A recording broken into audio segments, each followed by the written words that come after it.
For every beloved Call of Duty map, there is one hated by almost everyone. Kicking things off with arguably the worst map in recent times, a map so bad that it was nuked from the game. That map is Santa Sana border crossing from Modern Warfare 2. Yeah, that shit sucked. Infinity Ward announcing Ground War. Yeah, no, this shit was brain mode leaked, with bro. larger maps, the focus on 6v6 maps diminished. This led to some Ground War maps being awkwardly slimmed down to make up the numbers. Hoping nobody would notice, instead we got to experience one of the most hated maps of all time. This map might be the worst map I've ever played in my life. What's going on? I think I'm understanding why this may not be the best map ever. Border Crossing makes history for being the very first one-lane map. It's as if they just sneezed while drawing the play boundary and just sent it. Its questionable one lanes layout funnels players into pure chaos. As a result, the map got rather congested and getting shot in the back was very common. This map is so fucking tragic. We got this though. I'm gonna play a little bit slow. Ah! Like what the? What was that? Not many maps play worse than this, and it's becoming a meme at this point. That's how bad it is. If that wasn't frustrating enough, every single vehicle was prone to explosion, leading to even more complaints. All these cars should already be blown up, man. It's so annoying. Recognizing the map's flaws, Infinity Ward saw no other option but to make some tweaks to it. Santa Sana was discreetly removed from play in Season 2, as all vehicles were altered to prevent explosions. However, these changes weren't enough to redeem its reputation, and you had Reddit posts like this one warning players of its return. Border Crossing failed to resonate then with CoD players, but there was one map so beloved that it's returned not once, but twice. That map is Raid, first playable in Call of Duty Black Ops 2. Set in a hillside mansion in Hollywood, Raid epitomized a traditional 3-lanes map layout. What's the best Call of Duty map? Best Call of Duty map, period. Raid, Black Ops 2, no better map at all. What's the best Call of Duty map? Black Ops 2 Raid. Despite its apparent simplicity, the map quickly became Goat a map, fan chat. favorite due to its clear Yeah, this is a goat map, and the balanced goat map. encounters. Raid is just a little bit better and arguably the It could best 3-lane map ever made. It was fast-paced without being chaotic, which is a fine balance that the developers have to make. Raid was eventually remade as a paid DLC in Black Ops 3 with a map named Empire. But in Black Ops Cold War, Raid officially Bring it made back? its No, return no, as a base please, map no. to the delight of many. Once again, it was Please, chosen no. as an esports map for the competitive Call of Duty League. Despite being 8 years old, Raid Just make very much better so maps. stood the test of time. Many fans also have noted how seamlessly it integrates into newer game modes such as Control, while also adapting well to new movement mechanics. I think Raid is just a classic, man. They brought it back to so many different games just because it plays out so well. Raid is probably the first map that comes to mind when discussing Cold War maps, but as for Modern Warfare 19 maps, the first one you may well think of is Piccadilly. However, unlike Raid, Piccadilly is memorable for less favourable reasons. This is gonna be not only the worst map in COD history, but it's gotta be the worst map in gaming history. Like in any FPS game, is there a worse multiplayer map than Piccadilly? I didn't really Look at play all this these game, buses, so like, bro. What's that one map, Piccolo? Like that's probably the worst map in COD history. That will make you not like the game. Call of Duty has a lengthy Worst map in the history of game, designing chat? maps around real-life locations like Underground and Resistance in Modern Warfare 3 or Crown Raceway in Modern Warfare 2. However, Piccadilly took realism wait, the to a raceway different was level. fun, bro. Fans began to make side-by-side comparison videos showing just how realistic the map was compared to the real-life version at Piccadilly Circus in London. This realism stems directly from one of the campaign missions, suggesting a deliberate choice by Infinity Ward to make the most of it. So Infinity Ward decided to let us play Piccadilly in multiplayer, without making any modifications, except adding a few buses to alter the flow. And it's safe to say, this map did not go down too well. The campaign Piccadilly map is great. I don't know if you guys have played it yet, but it's amazing. But dude, the multiplayer Piccadilly, forget about it. You try and do your best to get out of the area, to try and move somewhere, but someone's always around the next corner or someone's always waiting for you to try and run that way. I don't want to play on Piccadilly. Piccadilly is borderline unplayable. I'm outside the combat area here. I'm going to... fuck it. There's no worse way to blow the veto. I did not mean that. Piccadilly, let's get silly. Probably F tier. What's even crazy... Piccadilly, let's get silly. That's what sets play on words are. Piccadilly, let's get silly. Nah. Piccadilly, let's get silly.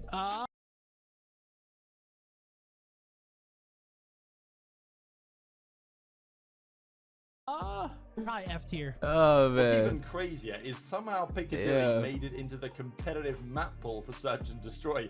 Ultimately, Piccadilly taught us one thing: turning a real-life location into a functional multiplayer map isn't the best of ideas. Piccadilly might not have been the greatest of maps based in London, but in World War II, there was one which became an instant classic. That map, London Docks, a 3-lanes map based near the Tower Bridge in London. World War II wasn't exactly the most beloved when it came to their map pool, but the simplicity of London Docks made it stand out amongst the chaos. London Docks to me is a perfect example of a great Call of Duty map. It's an excellent size, it's not too big, it's not too small, you can always find an engagement if you need it. Just like Raid, Docks' 3-lane design was key to its acclaim, catering for various playstyles. At the dock size, ARs could have long-range battles, while also providing an alternate route for SMGs to flank around. But at the mid-map statue, SMGs would thrive in the short-range environment. London Docks, World War II. I love that map just because it was just a head smash, you know, it was a lot of gunfights. It's kind of where I like to be, so I'd say London Docks. All in all, London Docks was one of the only good things about World War II, and there was potential for it to make a return in Vanguard according to leakers. Unfortunately, that never came to fruition. How is that map never recreated? It was arguably, in my opinion, the best map of that game, and I would love to see it in another COD. But it's safe to say the majority of players FG42 would welcome this map back if it were ever reintroduced. And it was also played in all 3 competitive modes during the World War II title: Hardpoint, Search and Destroy, and Capture the Flag.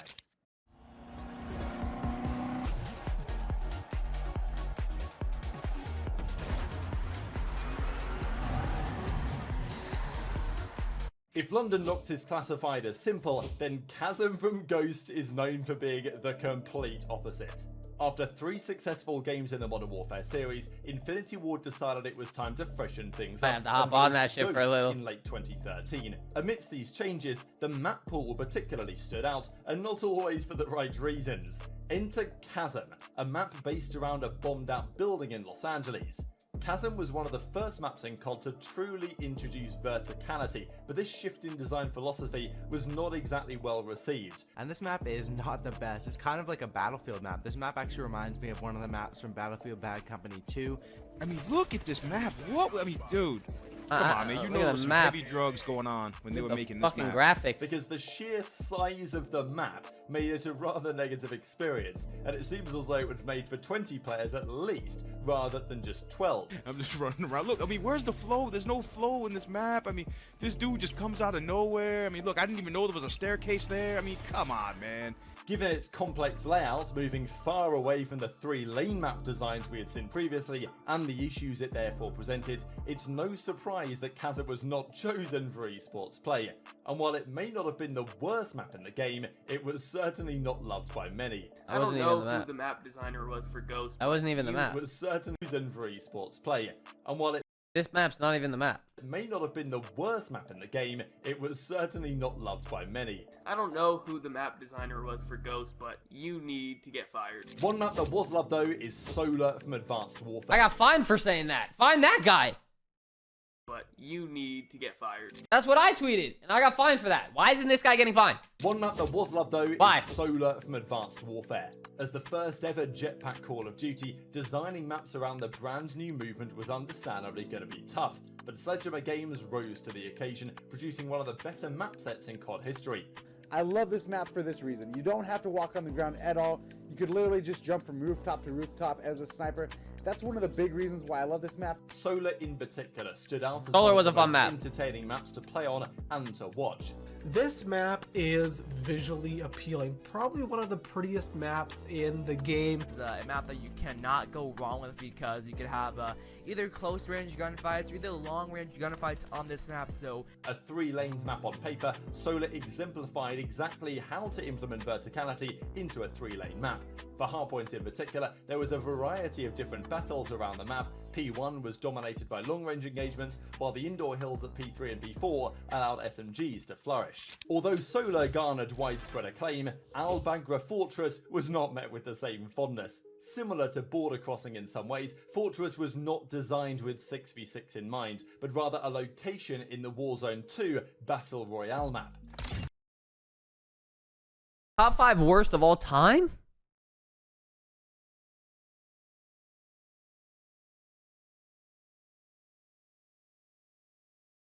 This is the worst map in the game. Worst map in the game. This map sucks. The hell up, really?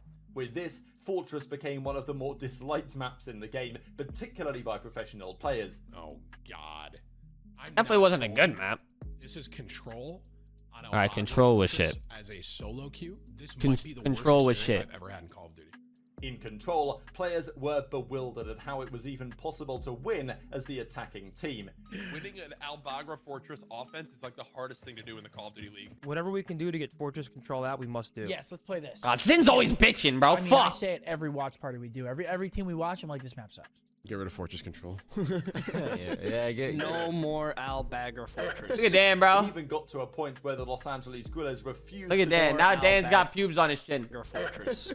It even got to a point where the Los Angeles Guerrillas refused to try in order to preserve their lives.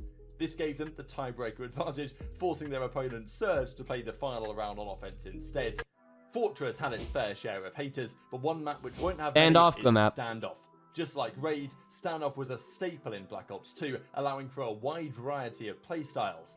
Honestly, it's the perfect map. I can't think of a single thing wrong with Standoff, other than seeing the kebabs on it makes me hungry sometimes. Whether it was the long-range battles mid-map or the flanks What? down the back alley, Standoff allowed everyone to eat. Standoff is obviously S tier. It's one of the Call of Duty goated maps. anything works here on Standoff, which is great for a map. If you have a map where you can use any weapon and it's great for all play styles, and that's a great thing. In esports in particular, Standoff has been the stage for numerous iconic moments from over the years, like the Optic Van. It returned in Black Ops 3 as a map called Outlaw, as did Raid with Empire, and its eventual return in Cold War was met with jubilation, particularly among the competitive fans. At the Stage 5 Major in 2021, many remember Classic of the Seattle Surge going off to defeat FaZe in one of the biggest upsets in CDL history. Standoff is without doubt an S-tier map, but Gustav Cannon occupies the other end of the spectrum. Yeah. Stupid Gustav Cannon. I'll eat my hat before I play Gustav Cannon. Did you guys really vote for Gustav, or was this election rigged, man? You know, Call of Duty would be so great. Who shot me? Oh my god, I hate this map. This map was essentially a battle to control the Gustav railway gun. Not only did it have the height advantage, but there was ample cover which made it practically a fortress. All you gotta do is aim down sights on top of the Gustav and bam, it's easy V2 rockets. The first F of the list, we got Gustav. Get it the out of here. If you don't like that map with me, then you probably know what I'm gonna say. It's not a very good map, dude. To make matters worse, the map's vast openness provides little to no cover, putting anyone not on the gun at a constant disadvantage. But it's only fitting to end on the highest note, with a map that has captured the hearts of players more than Nuketown's the the other. best That pub map of all time. If you want to look at a map that's like Best most definitive, pub map of all time. It's Nuketown, dude. They will never make a map as good as Nuketown, man, as far as close quarters. Never. I'm putting Nuketown in its own category because I feel like I have to. Nuketown is Nuketown. Simple, fun, and chaotic. First featuring in Black Ops 1, Nuketown has been remade in every single Treyarch Call of Duty that followed. Despite its basic map design, Nuketown offers an experience that seems never to tire, and frequently has its very own 24/7 playlist. Nuketown's blend of nostalgia, simplicity, and sheer fun secures its place as the most beloved map in Call of Duty history. And there you have it, some of the most loved and hated maps in COD history. Let us know what we missed so we can include them for part 2. this game.